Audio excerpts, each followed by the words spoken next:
Tayo ay mahilig makipagkaibigan. In fact, we make friends with our relatives. We make friends even with acquaintances and even total strangers.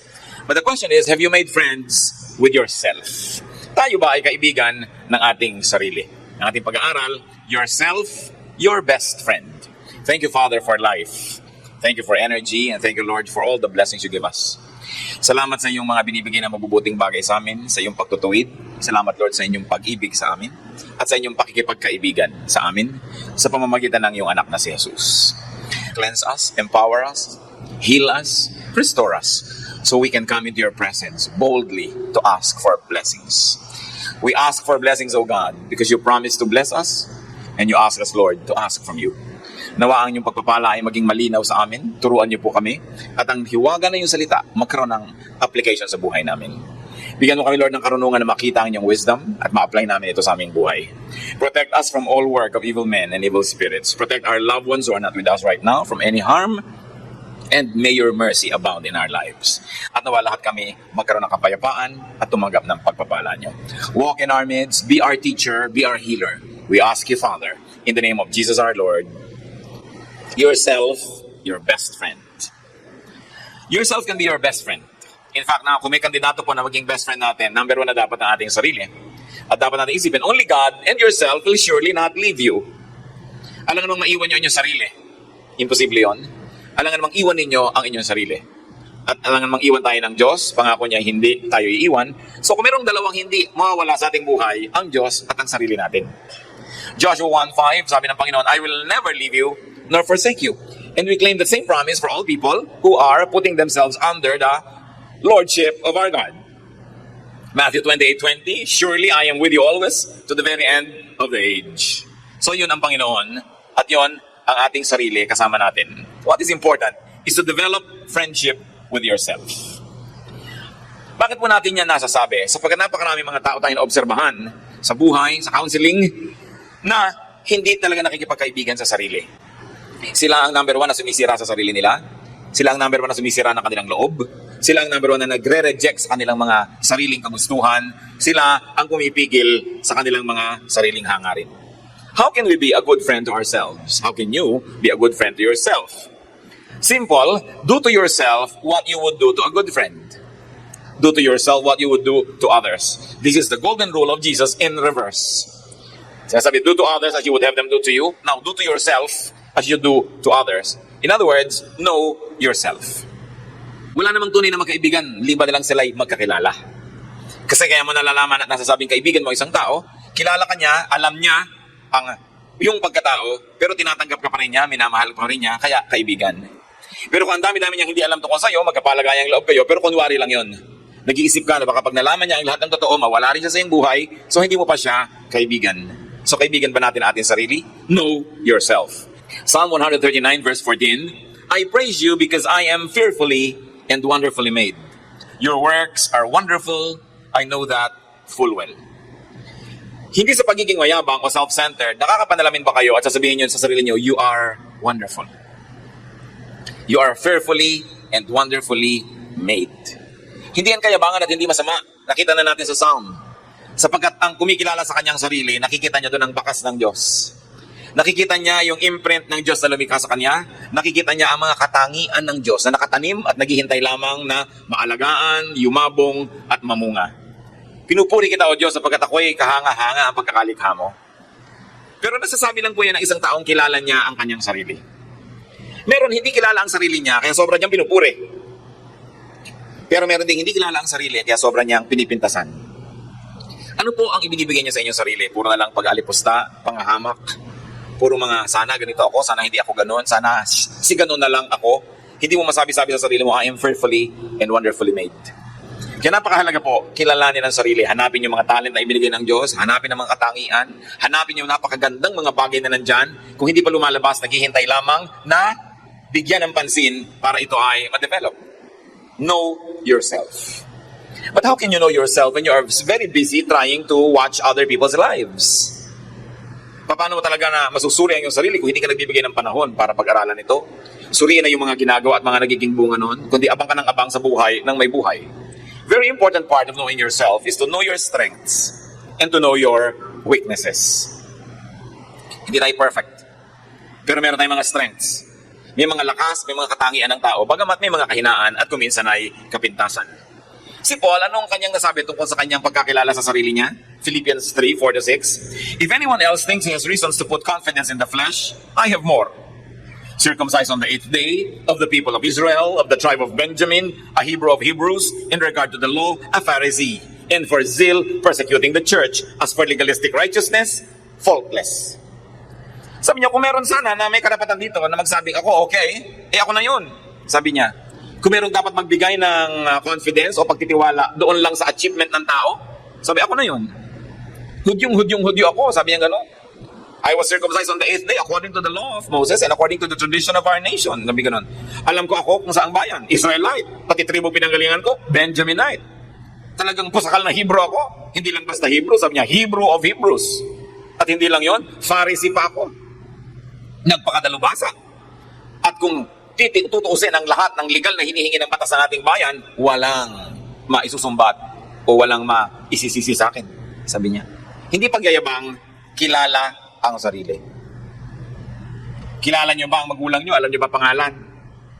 Alam niyo ba middle name ng nanay niyo? Alam niyo ba ang pangalan ng mga magulang ng nanay at tatay niyo? Baka hanggang doon na lang, no? Sa nanay. Maraming mga tao kasi hindi nila kilala kung saan sila nagmula. Tuwang-tuwa pa yan pag sinabing, saan probinsya nyo? Ay, hindi ako lumaki doon eh. May probinsya kami pero hindi na ako doon lumaki. Sa Manila na ako lumaki. Tuwang-tuwa na wala siyang roots. No? Mga baligtad na pagtingin sa sarili. Sapagkat pag tinignan nyo yung roots nyo, hinanap nyo mga ninuno ninyo, surely makakakita kayo ng mga katakilaan. Makakakita rin kayo siguro ng mga kahihiyan. Pero hindi pwedeng hindi kayo makakita ng mga katakilaan na maaaring makadagdag sa pagkakilala nyo sa inyong sarili. Pero, masasabi ba na sinabi ni Paul? Kilala ko ang aking sarili. Madalas ang pagpapaliit natin sa sarili dahil hindi natin kilala ang ating sarili. Ang nakikilala na lang natin kuminsan at alam yung immediate environment of poverty, the immediate memory of suffering in our family, but we don't know any other glorious part of the story of our ancestors. Romans 7:18, I know that nothing good lives in me, that is in my sinful nature. For I have the desire to do what is good, but I cannot carry it out. So si Paul pa rin yun, alam niya yung strengths niya, alam niya rin yung weaknesses niya. So niya wala namang mabuti rin sa akin kung tutuusin. Marami kong pwedeng ipagmalaki ng mga achievement, pero yung kalooban ko rin naman gusto kong gawin ng tama, lagi yung mali din na nagpipilit na magawa. Bakit kailangan din alam natin yung nature natin para alam natin kung paano susugpuin ng ating mga kaibangan? Alam natin kung anong dapat pinuputol ng mga ugali? Anong masasamang asal ng ating pamilya ang dapat sa ating generation na lang matapos at huwag nang ipasa sa susunod na generation? Kasi kadalasan yung mga kapintasan ng pamilya, generational din. Kung mahilig mambugbog ng mga asawa yung mga lalaki na yon, yung mga magiging anak nilang lalaki, magiging tagabugbog din ng mga asawa nila, yung tuloy-tuloy. Kung mga lasenggo yung mga ninuno, magiging lasenggo din itong susunod na generation. Kung mga babaero, magiging babaero rin. Kaya kung meron tayong mga dapat malaman yung kasaysayan ng istorya natin, hindi lang maghahanap tayo na ipagmamalaki, kasi dapat maghanap din tayo ng mga kapintasang nag-ugat na sa ating mga lahi para mabunot yan at huwag nang maipasa pa sa susunod na henerasyon. Lahat ng mga pangit na asal natin dapat matapos na at hindi na mamana ng ating mga anak. Lalo tayo mga nakakilala sa Panginoon, lumalaki sa salita ng Diyos, dapat may maiba. Dapat kilalanin ang sarili para alam ko alin yung ide-develop at alam ko ano yung wawakasan na. It is important to know oneself. Know what can be changed for the better in you. Psalm 51:10, create in me a pure heart, O God, and renew a steadfast spirit within me. Laging renewal ang hinihingi. The creation of pure things in life. Kailangan, hinahanap natin, ano bang pwedeng baguhin? Hindi dapat tayo nakokontento sa kalagayan na lang natin na ganun. Sapagkat habang may buhay, ay mayroong pagkakataon at may ibinibigay ang Diyos sa kakayanan para umasenso ng umasenso. A change for the betterment of our character and of our lives. How else can you be a good friend to yourself? Accept yourself. Pinakamasaklap na yata kung tayo pa hindi tatanggap sa inyong sarili. Dapat tanggapin mo. Kung tinatanggap tayo ng Diyos na walang patakaran, minamahal tayo ng Diyos, tayo man dapat tanggapin ang ating sarili. Tanggapin na meron tayong mga strengths, tanggapin na meron tayong mga weaknesses, and just decide to operate in our areas of strength. And decide to try to strengthen our weaknesses. But accept yourself. Accept what cannot be changed in and about you. Kilalanin ko anong dapat baguhin at baguhin, kilalanin ang hindi na mababago pa, at tanggapin na lang. Tulad na naman ni Paul. Meron siyang isang napakalaking kahinaan o kapintasan na ilang beses siyang hiningi sa Diyos na tanggalin, pero hindi tinanggal, So tinanggap na lang niya. Hindi ka pwedeng makipag-contest sa sarili mo all your life. Wala kang mararating. Hindi pwedeng makipagtunggalit, makipaglabanan ka sa iyong kalikasan, sa iyong likas, sa iyong sariling pagkatao dahil wala kang mararating. 2 Corinthians 12, 7-9, to keep me from becoming conceited because of these surpassingly great revelations, there was given me a thorn in my flesh, a messenger of Satan to torment me. 3 times I pleaded with the Lord to take it away from me, but He said to me, my grace is sufficient for you, for my power is made perfect in weakness. Hindi natin alam, hindi yan sinabi sa Biblia kung ano yung thorn in the flesh. Naranasan niyo naman, may salubsob kayo sa daliri ninyo, may pumasok doon na kaprasong kahoy, kaprasong tinik, no? O kaya may tinik ka sa lalamunan na inik ng isda, o kaya ay meron kang tinik sa iyong paa, whatever it is, ang sakit nun. Mahirap yon. At sabi ni Paul, meron akong ganong thorn in the flesh. 3 beses kong hiningi sa Diyos alisin, pero sabi niya, umasa ka na lang sa aking grasya. Ang ginhawa mo ay magmumula hindi sa wala kang tinik na nakalubog sa iyong laman, kundi sa kabila ng may tinik na nakalubog sa iyong laman. Nandito ako at pwede kang sa akin umasa, lumapit, humingi ng kalinga. Kaya sabi niya, tinanggap ko na lang yon. In fact, in another way, sabi ni Paul, lalo ko pa nga ngayon, pagmamalaki pa yung mga bagay na yan, dahil habang nagiging mahina ako, lalo ko naman kinakailangan ng Diyos. Lalong hindi ako lumalayo sa Kanya. Parang yung anak nyo, halimbawa na hindi marunong lumangoy, hindi pa nakayakap sa inyo pagka kayo nagsuswimming. Subukan yung marunong na yung lumangoy at malaki na, mabuti kung lingunin kayo, baka nga nalulunod na kayo, hindi pa kayo masakit. Na? Pero dahil kailangan kayo, pwedeng nakayakap sa inyo. Ganda na maliliit na bata, laging nakasakay sa'yo, sinasampa-sampa ka. Subukan mo maging 12, 13, 14 na, halos ayaw kang makasabay sa mall. No? Kaya sabi ni Pablo, lahat ng kahinaan ko, ikatutuwa ko. Dahil yun ang lalong naglalapit sa akin sa Diyos at nagpapaalalang huwag lumayo. Kaya ano man ang mga kahinaan natin mga kapatid, kung talagang hindi na yun mababago pa, nandiyan na, tanggapin, at sa katunayan, balik na rin, ipagpasalamat. Dahil nandyan yan, nakakatiyak tayo, hindi tayo magmamalaki sa Diyos at hindi tayo lalayo. Dahil kailangan natin siya. Sino bang napapahamak? Yung sobrang malakas, yung sobrang independent, hindi na halos kailanganin ng Diyos, yun ang nalalayo. Kaya yung mga kahinaan, pinagpapasalamat din yan. Basta tinignan mo sa tamang paraan. Yung halimbawa, meron ka hindi maipagmalaki na part of your anatomy, isipin mo na lang na kung naging sobrang maganda ka dyan, baka ang yabang-yabang mo pa eh. So ngayon, hindi ka makapagyabang, naobliga ka maging humble. No? Kasi kung hindi tayo magkukusang maging humble, mabuti na rin yung naoobliga ka, humble pa rin ang ending. Pero, naoobliga ka lang. Pero mabuti na yun kaysa sa naging mayabang ka. Accept what cannot be changed in and about you. You cannot be friends with yourself if you're forever trying to be someone else. And then accept your strengths and your assets. Philippians 4:12-13, I have learned the secret of being content in any and every situation, whether well-fed or hungry, whether living in plenty or in want, I can do everything through Him who gives me strength.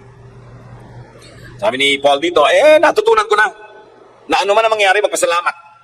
Ano man ang mangyari, makontento, at ano man ang sitwasyon, hinahanap ko kung ano yung blessing. Total, sabi niya, pagkasama ko si Kristo, wala naman ako hindi magagawa. Lahat ay kaya kong harapin pag siya ang aking kakampi, pag siya ang aking kasama. And Jesus is our strength. God is our asset. No? Na nagsabing, hindi kita iiwan kahit kailan. Why don't you accept that as part of your strength? Nakakampi mo ang Diyos, naanak ka ng Diyos, at nangako ang Diyos na hindi ka iiwan. Pag nagsuswot analysis ka ba, tinitingnan mo kung ano yung mga strength, mga weaknesses, ano mga opportunities mo at mga threats sa buhay, kasama ba sa strength yung Diyos? When you sit down and count your blessings, mga bibilang mo ba, kotse, silya, pera, hindi ba number 1? Diyos. God is within me. God is on my side. So, strength yan. And once you realize that God is in you and that God will never leave you nor forsake you, you will learn to accept any situation. Probably not always happily, but always hopefully. And then you'll be able to accept even that which you cannot change. Then you've got to accept your weaknesses and liability. Ulit-ulit lang natin para lalo natin matandaan. 2 Corinthians 12:10, for Christ's sake, I delight in weaknesses, in insults, in hardships, in persecutions, in difficulties. For when I am weak, then I am strong. Sabi niya, dahil kay Kristo, natutunan kong ipagpasalamat at ipagdiwang maging mga kahinaan. Sapagkat kung na kay Kristo ako, yung kahinaan ko magiging strength dahil isusuko ko sa Kanya. Kadalasan nga po, yung ating mga strength ang nagiging weakness na pag hindi isinuko sa Diyos. Pagka sumigi ka ng sumigi na hindi kumukonsulta, hindi sumasangguni, hindi nagsasabit sa Diyos, yan ang nagiging weakness, yung dating strength. Dahil na ipagyayabang sa Diyos. Samantalang yung weakness mo na lagi mong inilalapit, yun ngayon ang pupunuin ng Diyos, nagiging strength. So kahit kasuan sumuling, kapatid, kung ikaw'y na kay Kristo, blessing. So bakit ka magre-reklamo? Bakit hindi mo tatanggapin ang kalagayan at bakit hindi mo tatanggapin ang iyong sarili? How else can you be a friend to yourself? Nourish yourself. Nourish your body. Nourish your mind. Nourish your soul, your emotion, your spirit. 3 John 1:2, I pray that you may enjoy good health and that all may go well with you, even as your soul is getting along well. Part ng pagiging makadiyos, mahalin mo ang yung sarili na ibinigay sa iyo ng Diyos. Hindi yun masama. Ang masama lang kung nilalamangan mo na yung kapwa para mahalin mo ang yung sarili. Inaagawan mo na yung kapwa para lang bigyan ng kasiyahan ang iyong sarili. Pero yung hanapin mo ang iyong paglago, hanapin mo ang iyong kasiyahan, ang iyong pamumunga, hindi lang yan dapat. Yan ay tungkulin din. Sapagkat ang lahat ng ibinibigay ng Diyos natin ay dapat nating alagaan. At ibinigay sa iyo ang sarili mo para alagaan mo. At ibinigay din ng kapwa para alagaan natin. Pero kung nakikita nyo sa mga eroplano na ipinapakita na pelikula o demonstration bago lumipad, na sinabi pagka nawala ng oxygen dito, may lalabas ng mga oxygen mask. Kung may kasama kang bata, lagyan mo muna ang iyong sarili at saka mo siya lagyan. Bakit ganon? Tulungan mo muna yung sarili mo para makatulong sa iba. Kasi kung inuuna mo yung bata, tapos bigla kang naubusan ng hangin at ikaw namatay, paano ngayon magsusurvive yung bata? So sabi, unahin mo ang sarili mo. Hindi dahil makasarili ka, kundi para makatiyak ka na magsusurvive ka at makakatulong ka pa sa iba pagkatapos. Pero hindi pwedeng hindi mo mamahalin ang iyong sarili. Tapos sasabihin mo, mamahalin mo ang sandaigdigan, mamahalin mo ang lahat.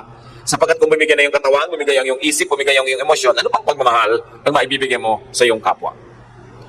Minamahal ang sarili at inaalagaan. Daniel 1:12, give us nothing but vegetables to eat and water to drink. Ano to? Ang mga kabataan ng Israel, ang mga kabataan ng Judah, kinuha ng isang bansa na sumakop sa kanila. King Nebuchadnezzar took noble princes away from royal households and brought them to his capital to become his hostages. And not only hostages, he wanted to educate them in the ways of his empire so that when he sends them back to their own respective countries, loyal na yung mga yon sa kanya kahit mga sinakop yung mga bansa. So halimbawa, may prince ang Pilipinas, sinakop tayo ng Amerika, kinuha yung prince natin, dinala sa Amerika para palakihing malaka-Amerikano, para pag ipinadala dito at maging gobernador, maka-Amerikano ang isip, loyal sa Amerika, hindi na sa Pilipinas. Ganun ang ginawa nitong si King Nebuchadnezzar sa mga prinsipe ng Judah. At sila Daniel, pinapakain niya ng mga pagkain ng hari, masasarap ng mga alak, masasarap ng mga putahe, tinanggihan nila Daniel. Kasi una, ayaw nilang masanay sa pagkain na yun dahil hindi maganda ng pagkain nila, baka mapalitan ng culture nila. Pangalawa, ayaw nilang magkaroon sila ng utang na loob sa hari, na umaasa sila sa masasarap na bagay, baka tuloy ibenta na nila kanilang kaluluwa para lang patuloy na tumanggap ng magagandang bagay. So sabi nila Daniel, mahal namin ang aming sarili, mahal namin ang aming identity, at mahal namin ang aming katawan. Nakakataba lang yung mga pagkain ninyo, malalasing lang kami, give us nothing but vegetables to eat and water to drink. At nung ayaw silang bigyan ng ganung uri ng pagkain ng bantay dahil baka daw siya mapagalitan, sabi, after 10 days, subukan mo kung magiging mahina kami o malakas, at kung naging mahina kami, baka ka nga mapahama, kakainin namin ng gusto mo ipakain sa amin. Pero ito muna, tingnan natin. At dahil inassert nila ang identity nila, inassert nila yung gusto nila, lalo silang lumakas, natuwa ang Diyos sa kanila, lalo silang naging matipuno kaysa doon sa mga kumakain ng king's food, so pinayagan na lang sila. But you take care of your body. Hindi ka na maglalagay sa iyong katawan ng mga pagkain na alam mong nakakasama sa katawan mo mismo. Bakit ka kakain ng lason? Pero ang ginagawa ng napakaraming tao ngayon, umiinom at kumakain ng lason araw-araw. Pag pinagalitan mo pa, sa iyo pa magtatampo. Pag pinigil mo pa, nagagalit pa. Pero kain ng lason. 1 Corinthians 6:20, honor God with your body. Kahit po tayo gano'n ka-espiritual, yung espiritu natin nakatira pa rin sa katawan. Pag namatay pa rin yung katawan mo, wala na rin yung choice yung espiritu mo kundi umalis na rin. Kasi wala na siyang titirhan. Kaya dapat inaalagaan ang katawan ng tao.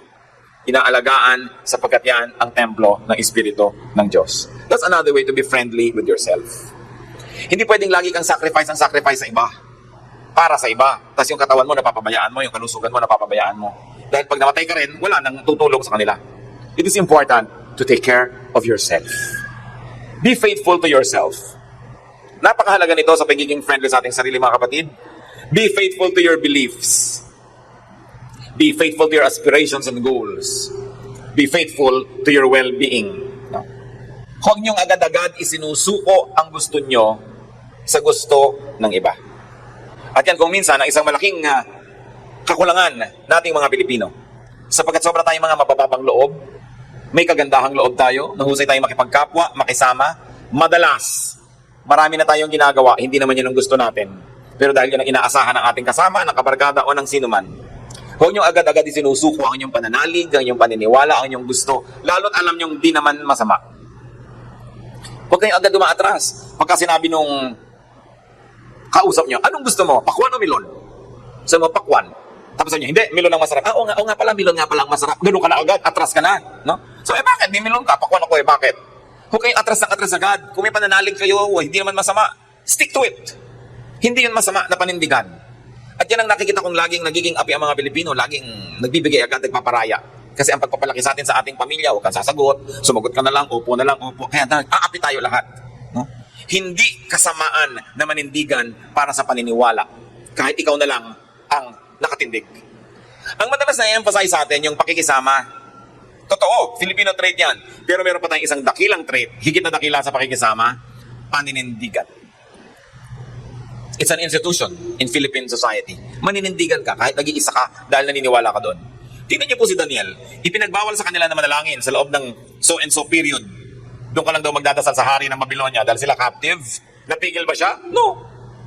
Binubuksan pa niya yung bintana na nakaharap sa Jerusalem, doon siya mananalangin, kaya nakita siya ng mga agent ng hari at siya hinuli. At sinabi, bakit yung nagdadasal? Sa'yo ng Diyos ko eh. Nanindigan siya. Kaya siya ay itinapon sa kulungan ng mga leon. Suddenly, Daniel's name was on the menu at the Lions Club. No? Pero ano nangyari? Nawala ng gana ang mga leon nung siya ang kakanin. Kahit sila gutom na gutom, hindi nila pinatulan itong pagkain na si Daniel. Ibinless siya ng Lord kasi nanindigan siya. Yung mga kasama niya rin sa Babylonia na mga kabataan, si Shadrach, Meshach, and Abednego, nagutos ang hari, pag tumugtog ang mga trompeta, mga tambol, lahat yuyuko sa rebulto ng hari o rebultong ito ng Diyos-Diyosan na kailangang sambahin. Dahil ayaw nilang sumamba, dahil sumasamba sila sa Diyos ng Israel, nang tumugtog, nagluhuran ng lahat, silang tatlo lang nakatirang nakatayo. Dramatic very cinematic. Nahuli sila. Anong ginawa sa kanila? Inihagi sila doon sa oven, nagawaan ng bricks. Kasya ang tao doon kasi sinasalansan mo yung mga bricks sa loob bago mo painitin ang oven na ito. So, ano nangyari? Sinamahan sila ng Diyos sa loob. At nakita ng hari, bakit hindi nasusunog yung mga sinusunog natin at may kakaibang karakter na kasama sila sa loob? At ang natakot na yung hari, so, uy, sige lumabas na kayo, joke only. At hindi sila nag-amoy usok. Nanindigan sila. Sinamahan sila ng Diyos. Pag maninindigan kayo para sa totoo, hindi kayo nag-iisa kahit kailan kasi kasama nyo ang Diyos. Now, one word of caution, iba naman yung paninindigan para sa mga core beliefs. At iba naman yung dahil nang-aasar kaya ka lagi na lamang na sumasalungat sa kapwa. Iba naman yun. Iba naman yung nagpapakyut ka lang na lagi ka na lang kontra sa lahat. Iba yun. Pero yung core beliefs mo, naninindigan ka doon, alam nga namang isuko mo yung core belief mo. Sino ang maninindigan para doon? Iba? No. If you will not stand up for your core beliefs, nobody will. Kaya kailangan, hindi mo isinusuko yun agad-agad. Napaka-importante na iginagalang mo ang sarili mong paniniwala na hindi mo agad-agad na pinabubura sa iba. Hindi mo agad-agad inihihingi ng tawad na meron kang ibang paniniwala. Kung yun ang paniniwala mo, it is your right to believe in it. Napakahalaga lang sa ating mga Kristiyano, chinecheck mo sa Biblia kung paniniwala mo, biblical or godly. At kung biblical o neutral, hindi naman kontra sa Bible, stand up for it. How do you become a friend of yourself? Be kind to yourself. Sabi ni Solomon na napakarunong, Ecclesiastes 7:16, do not be over-righteous, neither be over-wise. Why destroy yourself? Nakita nyo? Sabi, huwag ka sobrang righteous. Masisira ka lang. Ngayon, huwag ka naman masyadong maging sobrang talino. Hindi ka lang mag-enjoy sa buhay. Pero sinabi rin niya, don't be over bad. Ha? Sabi niya, a man who is godly will avoid all extremes.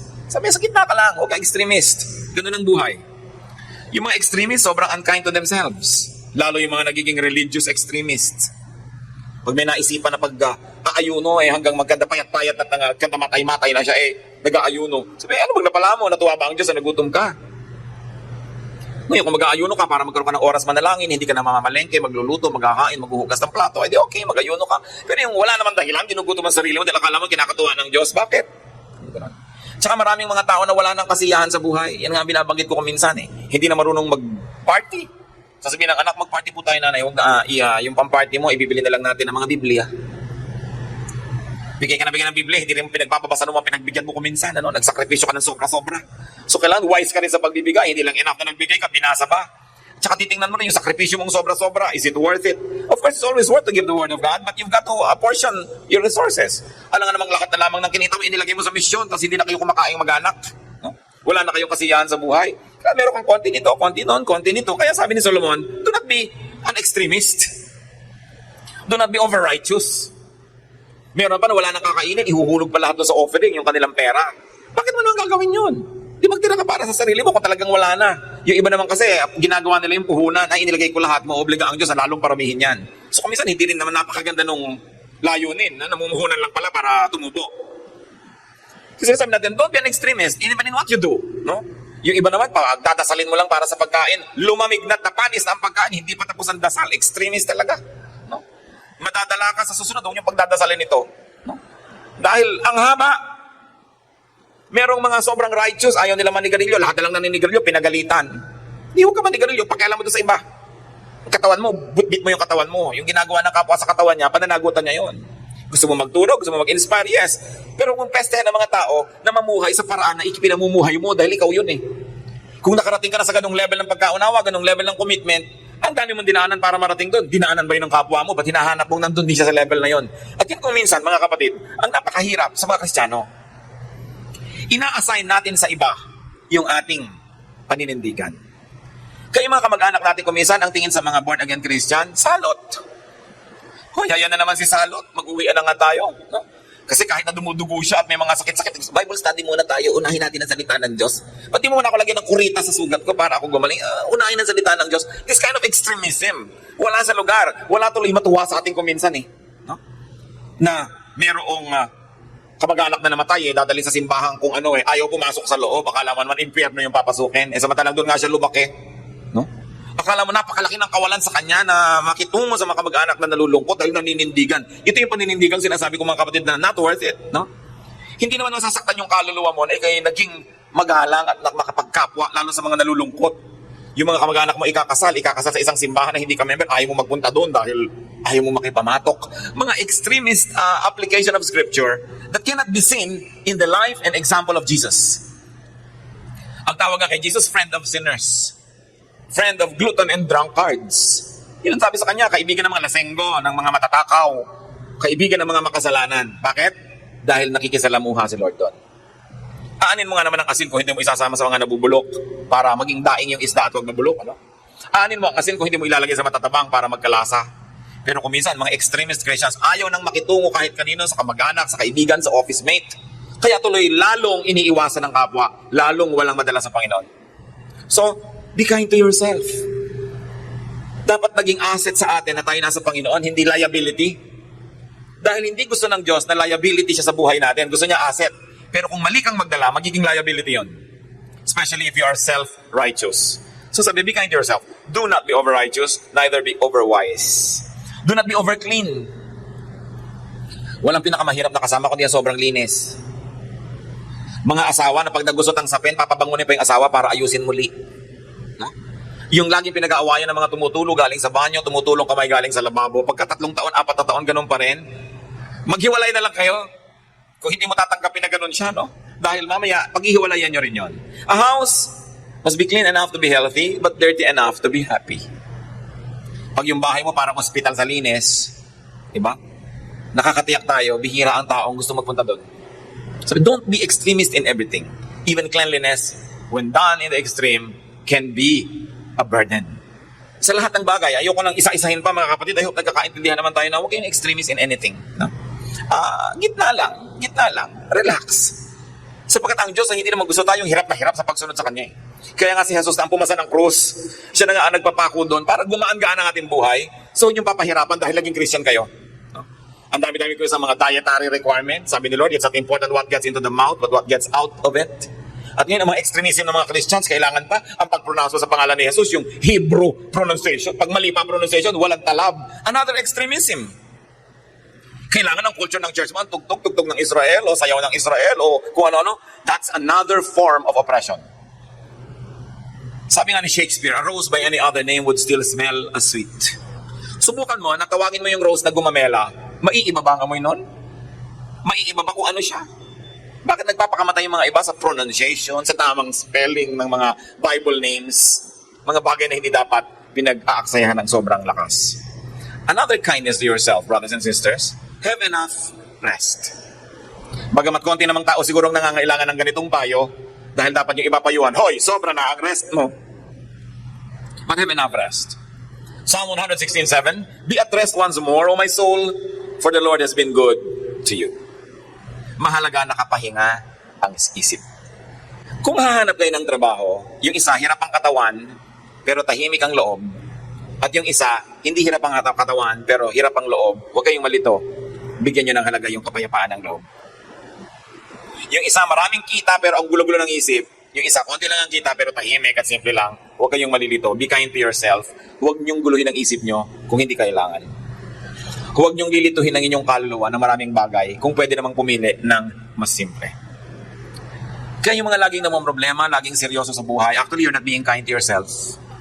Because when you worry, naiiba ang blood pressure, naiiba ang heartbeat, naiiba ang pulse rate, at pag dumating na yon, bumababa ang ating immunity, ang dali na natin magkaroon ng mga sakit. Yung mga warriors, lalo nagkakasakit. Dinidisiplina ang isip para hindi laging matakot, hindi laging mag-alala, kasi pag ginagawa na natin yon, bumababa ang depensa ng ating katawan. Lalo tayong nagiging madaling magkaroon ng sakit. Psalm 3:5, I lie down and sleep. I wake again because the Lord sustains me. Pag matutulog na tayo, ipagpasa Diyos na ang lahat. Pati mga alalahanin, mga problema, huwag yung dalhin sa higaan. Discipline lang yan. Kung minsan meron kang hindi maiwasan dala-dala mo, pero konting-konti na lang dapat yon, hindi yung lahat na lang iniisip mo. Kasi the quality of your thoughts before you sleep will determine the quality of your sleep. And the quality of your sleep will determine the quality of your day tomorrow. The quality of your sleeping hours will determine the quality of your waking moments. Kaya dapat yung tulog, binibigyan niya ng halaga. Napakadalas ko na pong naulit sa mga kapatid, magpundar kayo ng matinong higaan. Dahil nahihiga kayo 8 oras, 1/3 of your life. But 1/3, kasi 24 hours a day, di yung 8, 1/3 yun. So kung 60 years old na kayo, mga 20 years kayong nahiga under normal circumstances. Tapos yung kama nyo, labas-labas yung spring, tabi-tabingi, parang barko sa tubig, gagalaw-galaw. Ang paa, lata ng floor wax. Pagkatapos bukol-bukol, ang panghi-panghi. O kaya ang init-init. Tapos 1/3 of your life, nandun kayo, wala ba kayong awa sa inyong mga sarili? Ang matinong tao, no? Una niyang binibigyan ng kanyang resources, yung kinakain niya, tapos yung hinihigad niya. Dahil ang sarap ng inyong tulog, ang magbibigay sa inyo ng husay, paggising nyo kinabukasan. Kung mababaw lang ang tulog nyo, lagi kayong pagising-gising, bugnutin kayo kinabukasan, hindi kayo creative, mahirap yon. Gaano kaya karami sa inyo makakapagsabing, maganda, enjoy ako sa aking higaan. And of course, I pray that kung hindi man mahusay yan, dahil choice nyo lang, hindi dahil kasi wala kayong maibili. Kung wala kayong maibili, wala kung magagawa tukol dyan. Kailangan magsikap, manalangin at maghintay. Ang sinasabi ko dito, yung kaya nyo naman, tas hindi nyo inaasikaso. Ang dami ko nang ganyan nakitang higaan, hinahanap ko yung tao, lumubog na siya doon sa kutsyon sa loob. Dahil wala na spring. No? Tapos ang sikip-sikip, ang hirap-hirap. Maawa kayo sa inyong sarili. Have enough rest. Alam niyo bang mas madaling magkasala yung taong puyat? Mas madaling magkamali yung taong puyat. So it's part of godliness to have a good rest. Have fun. Ecclesiastes 11:9, be happy, young man, while you are young, and let your heart give you joy in the days of your youth. Nagtataka ko kung bakit laging negative ang reading ng mga preachers tungkol dito, na parang sinasabi lang, young person, mag-enjoy ka, pero lagot ka sa Diyos. No. Ang sinabi lang, remember also your Creator in the days of your youth. Na sa paghahanap mo ng kasiyahan, huwag kang umo-A, huwag kang mag-extreme, at huwag mong limutin ang Diyos. Kasi alam nyo, iba yung pagsasaya pag bata ka pa eh. So huwag natin pagkaitan yung mga bata pa ng kasiyahan. Kasi pag matanda na sila, may arthritis na sila. No? Nirarayuman na sila. O kaya na-bypass na sila. Hindi na nila sobrang ma-enjoy yung buhay. So habang bata, dapat pinagbibigyan. Basta't alam ang hangganan at hindi nakasasama. Ngayon, tayo kahit hindi na bata, pero kaya na inyong katawan, enjoy your life. Kasi ang buhay, hindi natin alam kung ano mangyayari bukas. Biglang may nahulog na isang tornilyo ng Skylab na kasing laki pala ng bahay nahulog sa'yo bukas. Hindi mo alam, nagkapiya-piyaot kang parang papel. So yung mga balak mong pag-akyat sa bundok na yun, di na matutuloy kailanman. So habang kaya mo, akyatin mo na ang bundok na yun. Huwag mong laging ipagpaliban ang iyong kasiyahan sapagkat hindi mo alam kung ano naghihintay sa'yo sa kinabukasan.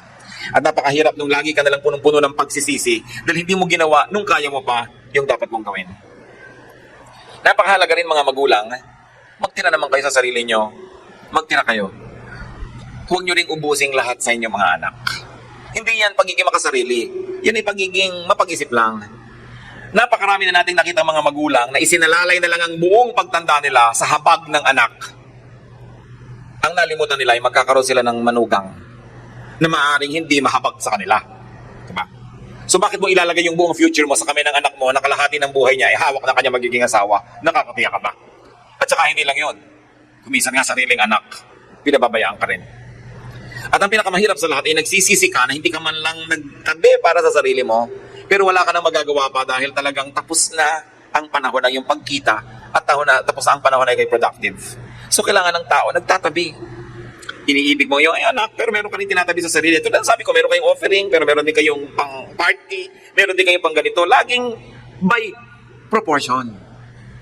Kaya laging may nagtatanong sa atin, hindi na po kami makaipon kasi mula nung nag-Saudi kami mag-asawa, wala nang ginawa makamag-anak namin kundi humingi. Dahil siyempre alam nila may pera kayo, tuos na tuos pa nga nila araw-araw yung exchange rate. No? Daig pa kayo. Sabi ko, di magbigay kayo, pero sabihin nyo, kayo mag-asawa mag-usap, ang ibibigay lang natin sa mga kamag-anak natin, whatever percent, 5, 10, 15% of our income, at pag ubus na yung 15%, next month na uli. Doon uli sila kukuha ng pindi. Kung ubusin nyo ngayon, ubusin nyo. Pag nangailangan kayo, buti ko maalala kayo ng mga yan. At kahit magbigay ka na siyam na taon, sa ikasampu, hindi ka nagbigay, masama ka pa rin. Yung pa rin ang ending nun. So dapat marunong ka magtira para sa iyong sarili. Para hindi ka kahabag-habag pagdating ng araw. Laging proportion. May tithe ka, di ba? May offering ka, meron kang pang charity, meron kang pang savings, meron kang pang gastos. Pastor, paano ko kung 200 lang kita ko araw-araw? Di ganun pa rin ang gamitin mo. May nabibili namang mantikilyang isang patak lang eh. Di ba? May nabibili naman ngayon na shampoo na sachet lang. No? So, kahit anong budget mo, may katapat na produkto. Pero kailangan budget pa rin. Kasi pag inubos mo lahat yan, bukas, paano ka? So have fun, but be intelligent. And also grow in all and every way. Tungkulin natin at pleasure ng tao na mag-grow siya. Dapat ipinaglalaban nyo yun. Ecclesiastes 9:9, whatever your hands finds to do it with all your might. Lagyan nyo ng feelings, passion. And James 1:4, perseverance must finish its work so that you may be mature and complete, not lacking anything. Pag may ginawa tayo, tapusin, gandahan, dahil lahat ng ginagawa natin, tayo rin ang mag-aani pagdating ng panahon. Pero pag nagtanim kang kaprasong ganito, iniwan mo, nagtanim ka ng kaprasong ganun, iniwan mo, pinaulit-ulit mo, sa harvest time, wala kang harvest. So dapat talaga nagko-concentrate ka, binibigyan mo ng oras, panahon, kahit career. Yung career, kung minsan hindi ka pa umaanin yan hanggang hindi mga 5, 7 to 10 years na consistently yan ang ginagawa mo, doon ka pala nagkakaroon ng name, doon ka lang nagkakaroon ng associates, doon ka lang nagkakaroon ng mataas na rango o experience, tsaka ka palang aani. Kailangan ang ginagawa natin may passion, may concentration, dahil ang panahon natin ay limitado. Wala pang tao na nabuhay na 200 years matapos isidara ang Biblia. Limitado ang panahon. Mabuhay ka ng 60, 70, 80, 90 years, 95 siguro. Kano karami pwede mong itanim sa panahon na yon na aabutan mo pang mamunga? So kung hindi ka nagtatanim ng maaga at hindi ka nagtatanim ng mabuti, palipat-lipat ka na tinatanim, namatay ka na lang, wala ka pang inani. Yung mga palipat-lipat ng pinag-aaralan, palipat-lipat ng mga karir, palipat-lipat ng mga asawa at kapartner sa buhay, ang gulo. Choose a few things and focus on them, and that means turning your back on everything else. Pag may napili kayong gawin at bibigyan nyo talaga ng inyong atensyon, ibig sabihin, pinili nyo na rin hindi gawin lahat ng hindi nyo piniling gawin. So huwag nyo ng panghinayangan yon. Yung iba nagkasawa na, ano kaya nangyari sa buhay ko kung ito ang aking pinakasalan? Hindi nga yan ang pinakasalan nyo, so huwag nyo nang isipin, pampagulo lang yan sa isip. Panindigan nyo na yung ginawa nyo ngayon. Dahil total, nagtanim na kayo dyan, alagaan nyo na, lagyan nyo na ng fertilizer, dyan na kayo aani. Hindi pa iba-iba, papalit-palit. A rolling stone gathers no moss. At ito, gusto-gusto kong sabihin sa mga young adults, lalo sa mga youth, kasi kung ikaw naman yung nasa alas 4, alas 5 na ng iyong buhay, parang wala ka na rin masyadong magagawa para palitan yan eh. Kaya mahalaga habang bata nag-iisip ka, ano bang gagawin ko sa buhay? Ano magiging kahulugan ng buhay ko? Anong gusto kong itanim talaga na matataniman ko, maalagaan ko at aabutan kong namunga sa aking buhay? Mga elemento ng buhay. Napakahiwaga ng buhay, napakaiksi, but it is always long enough if only we would be wise. Ito po ang aking mga lahat ng binanggit na to be a friend to yourself. This is not for the already selfish, alright? But this is for those who are good to others, but not to themselves. Lahat ng binanggit ko, para sa mga taong ang bait sa kapwa at sa sarili, hindi. Pero kung dati nyo nang hinahangaan at minamahal at pinagbubunyian yung sarili, hindi ko sa inyo sinabi lahat ng narinig nyo. Dahil baka lumala lang kayo. Diba? Pero para sa taong hindi minamahal ang sarili, tapos ang galing-galing magmahal sa kapwa, dapat may balance. Ecclesiastes 4:8, there was a man all alone. He had neither son nor brother. There was no end to his toil. Yet his eyes were not content with his wealth. For whom am I toiling? He asked. And why am I depriving myself of enjoyment? This too is meaningless, a miserable business. Maraming ginagawa ang tao pagpapagod na wala namang ikabubuti. At kababasa ko pa lang sa isang international magazine, merong isang super milyonarya sa Amerika na namatay, nagpamana ng milyon-milyong dolyar sa kanyang aso. Nabalitaan nyo? Aso. Tagapagmana ng milyon-milyon. Paano kaya uubusin ng aso yon? At nalaman naman kaya nung aso na pinamanahan siya. Mga bagay na mas maganda sana at mas nagkaroon ng kabuluhan. Kaya napakahalaga po mga kapatid, sa lahat ng ginagawa natin sa ating pagpapasya, sumangguni sa Diyos. Pairalin ang karunungan ng Diyos sa ating buhay para tayo mailayo sa ganitong mga kahibangan, sa ganitong mga pagkakamali. At kumisan tayo man yung ating time, talent, treasure, nalalagay sa kumbaga parang aso rin, parang hindi dapat doon eh. Kumisan napakarami mong pag-ibig na inuubos sa taong hindi naman dapat ibigin. No? Napakarami mga pagpapakasakit at pagpapakamartir na parang tubig na inilalagay mo sa isang latang butas. Wala ring registration. Kahit anong paghihirap at pagpapakasakit mo, binabaliwala ka rin. Ba't mo sasayangin ang buhay mo sa ganung uri ng pagpapakamartir? Bakit mo sobrang papahalagahan ng taong di nagpapahalaga sa'yo? Bakit hahabol-habulin mo yung takbo ng takbo, di napagod ka lang? Bakit mo pinipilit na ibigin ka nung ayaw sa'yo? Di ayaw niya, wag. Wala nang isang kahabag-habag pang higit doon sa taong hindi naman minamahal. Pinipilit magpalimos ng pag-ibig. So lalo kayo na mga wala pa mga asawa, pinipilit yung magkaasawa. Kung hindi darating yung Mr. Right, kahit yung Mr. Right na, pwede na. Di wala. Kesa kung sino na lang, papayag na lang kayo para na lang matuloy. Para maisuot nyo yung wedding gown yung binili nyo sa Eloise. Di wala. No? So isang malaki pong pagsasayang ng buhay mga kapatid, yung mamalimos ka ng pag-ibig. Kung ayaw ba sa'yo, di wag. Huwag kang magpakaaba. Huwag kang mamalimos. Kasi yung taong hindi umiibig sa'yo, habang namamalimos ka ng pag-ibig niya, lalo lang nanditiri sa'yo. Lalo lang nawawala ng gana sa'yo. Sabi nga nila sa Laguna, naadwa lang sa'yo yan. Diba? Kasi kung hindi ka likas na mahal, wala kang magagawa tungkol doon. Ituring mo na lang at ibali mo ngayong atensyon sa paggawa ng kopra. Meron ka pang magagawang bukayo. Huwag sayangin ang buhay sa isang pag-ibig na hindi sinusuklian. Naintindihan niyo ako?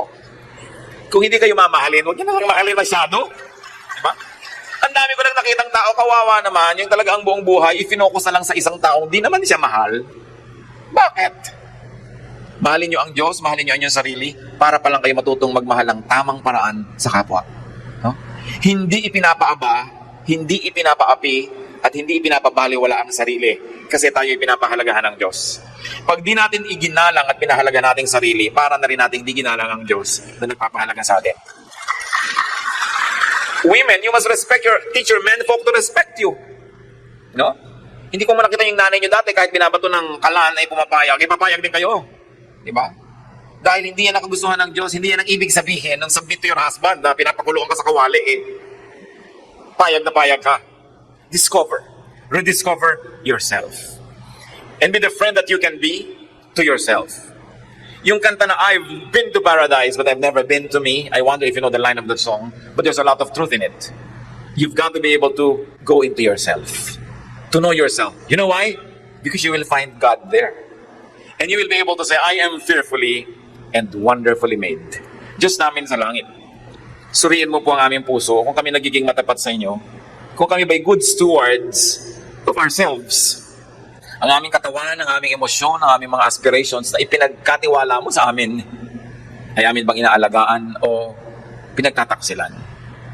Habang ayaw naman namin Diyos na maging mayabang, ayaw namin maging selfish and self-centered, but teach us to have a healthy value that we attach to our being human, to our being your temple, to our being your children.